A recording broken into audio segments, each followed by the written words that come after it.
So, Rajni, you are preparing for HPSC lecturer and you are here for the interview of databases. So, can you see one diagram on this whiteboard? Yes, ma'am. Okay. So, can you tell the cardinality and participation of this diagram? You understand? You are understanding this, na? Yes, दिख ma'am. रहा है Yes. ना ये साफ साफ? Employ है, work for और department. Department. Yes, ma'am. Okay. So आप कुछ एक्सप्लेन कर सकते हैं? मैम,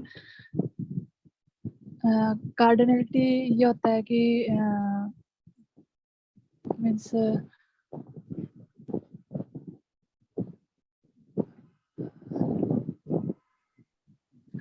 मैम, पार्टिसिपेशन का मतलब ये होता है कि जब जो मान लो कि यहाँ पे जैसे एम्प्लॉय या डिपार्टमेंट दिया हुआ है, तो इसके सारे एम्प्लॉय जैसे डिपार्टमेंट के अंदर मतलब लिंक होंगे सारे, तो यहाँ पे टोटल पार्टिसिपेशन हो जाएगा एम्प्लॉय की साइड से। और डिपार्टमेंट की साइड से पार्शियल पार्टिसिपेशन होगा, क्योंकि क्या पता हमारे यहाँ पे कोई नया डिपार्टमेंट बना हो जिसके अंदर कोई एम्प्लॉय ना हो अभी। And cardinality means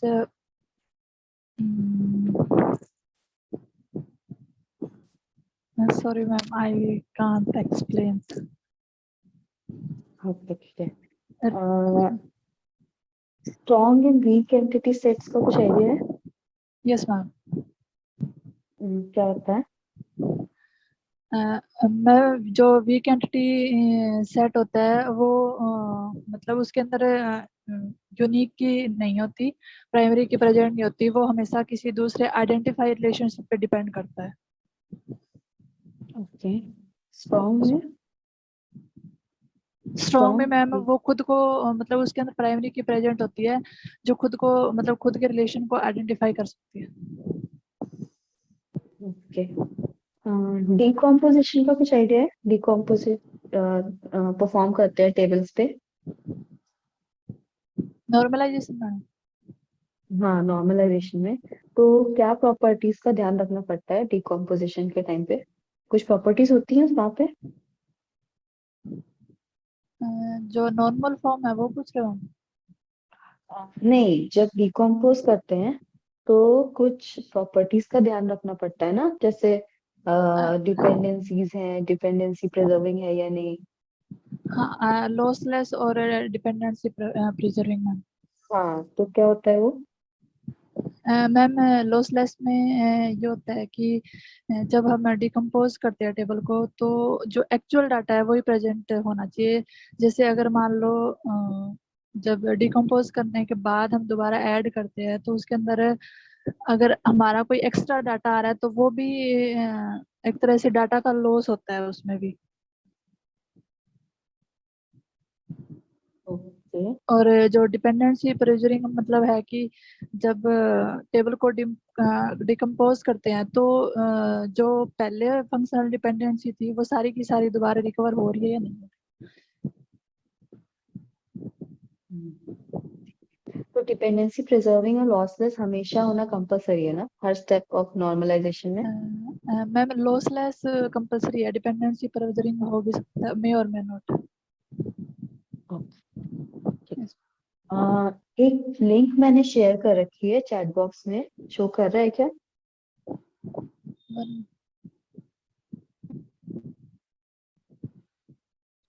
yes ma'am. Okay, तो आप उसको क्लिक करिए एक बार.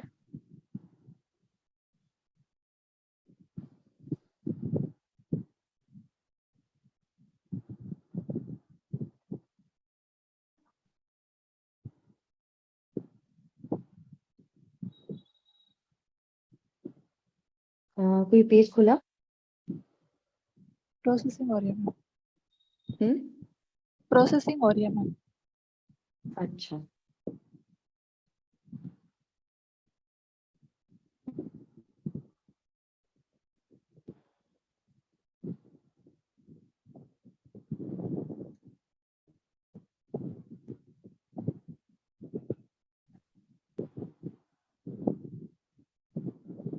ओके, पेज खुला क्या? Yes yes ma'am, yes ma'am, open हो गई। ओके, तो एक यहाँ पे आपको लेफ्ट साइड में कुछ ऑप्शंस दिख रहे होंगे ना, व्हाइट बोर्ड एडिट यस, करने के लिए। Yes ma'am. हाँ, ओके। तो ये टी वाला एक ऑप्शन है ना, उसमें लिखने का ऑप्शन है, ठीक है। आप यस, उस पे यस क्लिक मैम। कीजिए। Yes ma'am. हाँ, तो उस पे जाएंगी तो एक क्वेरी मुझे लिखवानी है आपसे, जिसमें है find all employees from all departments whose salary is greater than 10,000। समझ आया? मैं लिख दे फाइंड, रही हूँ। एक minute ma'am, find all employ एक second. Find all employees from all departments whose salary is greater than 10,000। Okay, yes ma'am. यही लिखना है, ठीक है।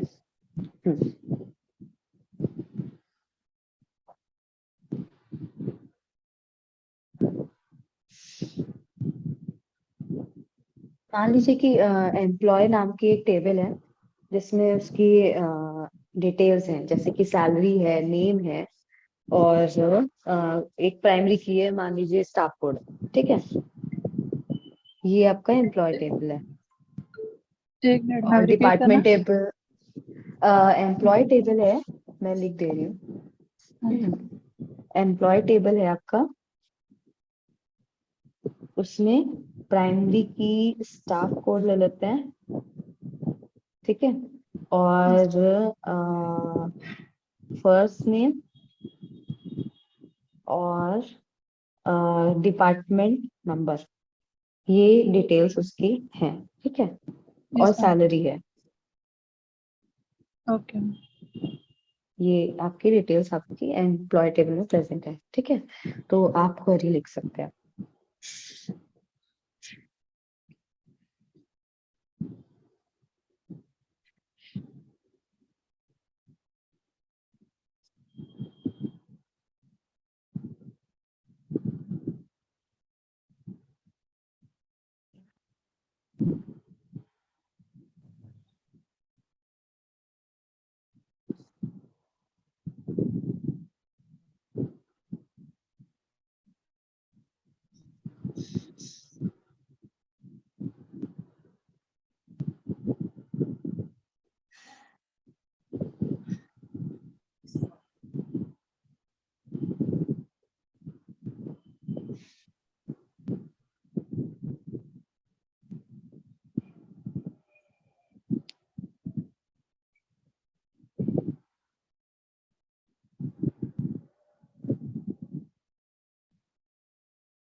जब कंप्लीट हो जाए तो बता दीजिएगा। Yes ma'am.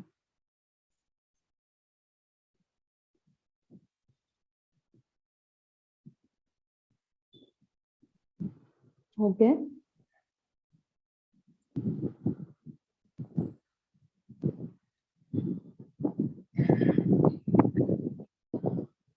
Yes ma'am. Natural join का कोई आइडिया है मैम, आपको? क्या natural join ma'am? Yes ma'am. क्या होता है? नेचुरल जो है में मैम, दो टेबल के जो दो टेबल का क्रॉस प्रोडक्ट होता है, जिसमें कि एक कॉमन एट्रीब्यूट ऑलरेडी प्रेजेंट होता है। ओके, ठीक है। ट्रांजैक्शंस का कोई आइडिया आपको यस मैम। क्या होता है? मैम ट्रांजैक्शन एक टाइप से सेट ऑफ ऑपरेशन होता है जो हम डाटाबेस पे अप्लाई करते हैं। कि उसकी कुछ प्रॉपर्टीज होती हैं? Yes ma'am, acid property. Hmm, क्या होती हैं ऐसे प्रॉपर्टीज? मैम ए से एटोमिसिटी, सी से कंसिस्टेंसी, आई से आइसोलेशन, डी से ड्यूरेबिलिटी। एक्सप्लेन करना मैम इनको। हाँ, वन लाइन में ओके एक्सप्लेन। मैम, एटोमिसिटी में कोई भी ट्रांजैक्शन है वो या तो फुली कंप्लीट होना चाहिए या फिर मतलब पार्शियल कंप्लीट नहीं होना चाहिए, या तो पूरा कंप्लीट हो या हो ही ना। और कंसिस्टेंसी के अंदर जब ट्रांजैक्शन एग्जीक्यूट हो रही है उसके बाद और पहले के अंदर करेक्टनेस होनी चाहिए डाटा के अंदर। आइसोलेशन मीन्स जब ट्रांजैक्शन एग्जीक्यूट हो रहे तो वो किसी दूसरे ट्रांजैक्शन के अंदर इंटरफेयर ना करे, इंडिपेंडेंटली एग्जीक्यूट होनी चाहिए। D means durability. इसका मतलब होता है कि अगर जब ट्रांजैक्शन एग्जीक्यूट हो रही होती है तो अगर हमारा सिस्टम बीच में फेल हो जाता है तो जब सिस्टम रिकवर होता है तो उसके बाद जहाँ तक हमने डाटा सेव किया था वहाँ तक मतलब जहाँ तक डाटा एग्जीक्यूट हुआ था वहाँ तक वो डाटा सेव हो जाना चाहिए, रिजल्ट ड्यूरेबल होना चाहिए। Okay, okay. सीरियलाइजेबिलिटी का कोई आइडिया है? Yes ma'am. क्या होता है? सीरियलाइजेबिलिटी के अंदर जब ट्रांजैक्शन को एक सीरियल के अंदर हम एग्जीक्यूट करते हैं।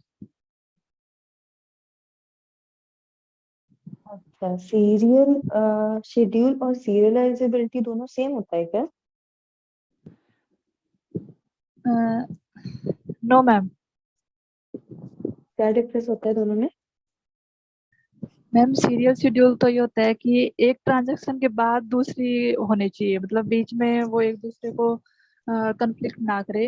लेकिन सीरियलाइजेबिलिटी के अंदर तो हमारे कन्फ्लिक्ट वाला भी आ सकता है, व्यू सीरियलाइजेबिलिटी भी आ सकता है, सीरियल शेड्यूल भी आ सकता है I think. Because concurrent schedule और सीरियल शेड्यूल में क्या डिफरेंस होता है? कॉन्करेंट में मैम पैरेलली एग्जीक्यूट होती है तो transaction.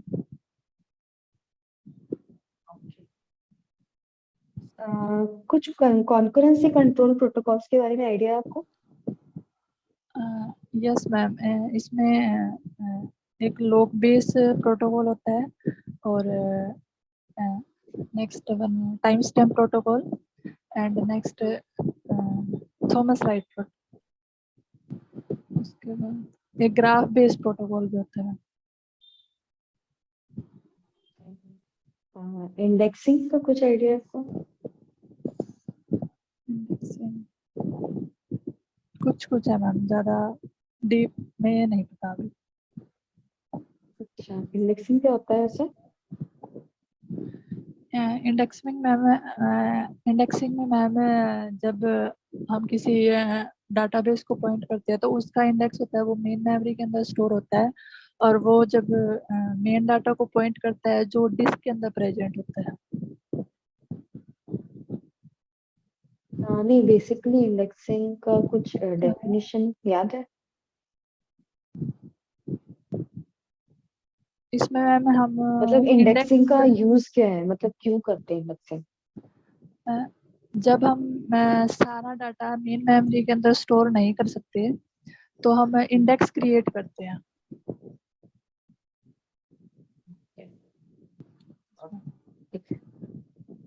So here we complete our interview. तो मैं फीडबैक दे देती हूँ आपको। फर्स्ट क्वेश्चन आपका था strong and weak entity sets, तो वो तो सही बताया था आपने। Okay sorry, ma'am. First question ये वो डायग्राम था, सॉरी। हाँ, डायग्राम था।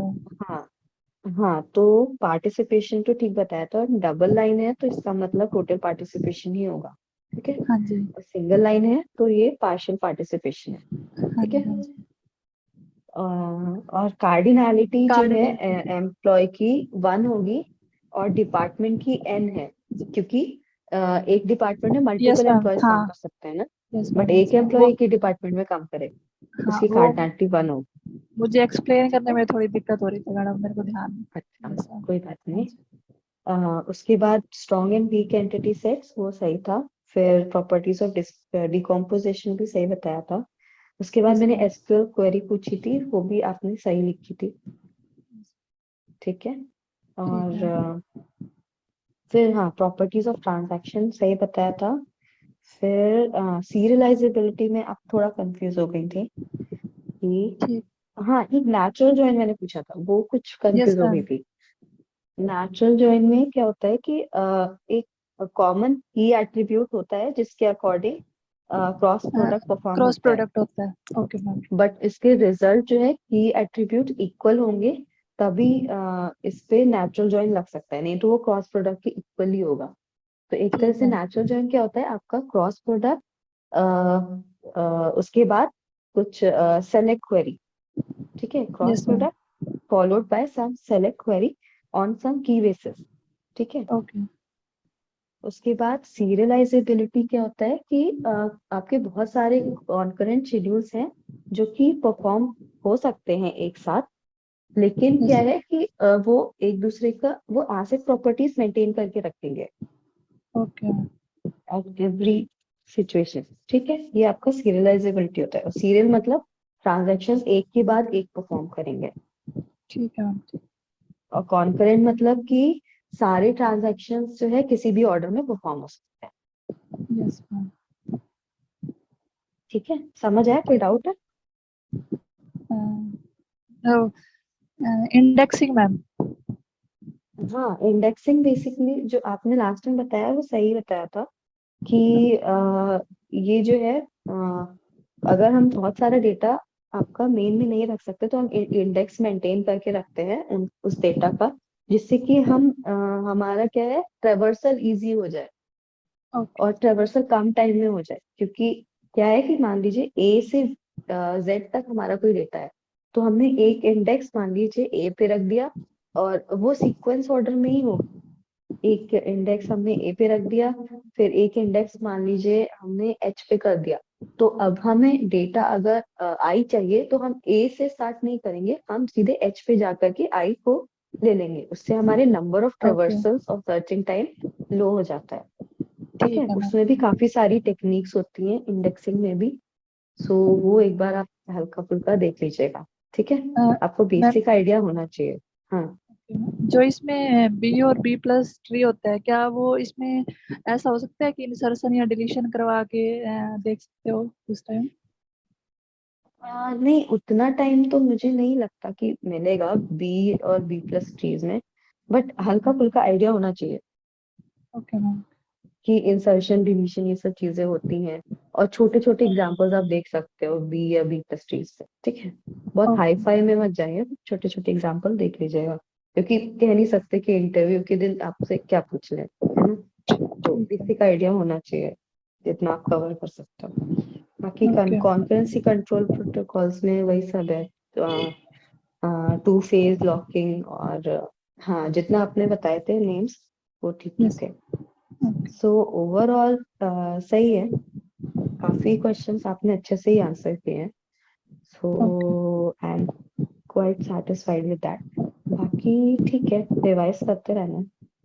कोई ओके। फीडबैक या कोई क्वेरी? No ma'am, next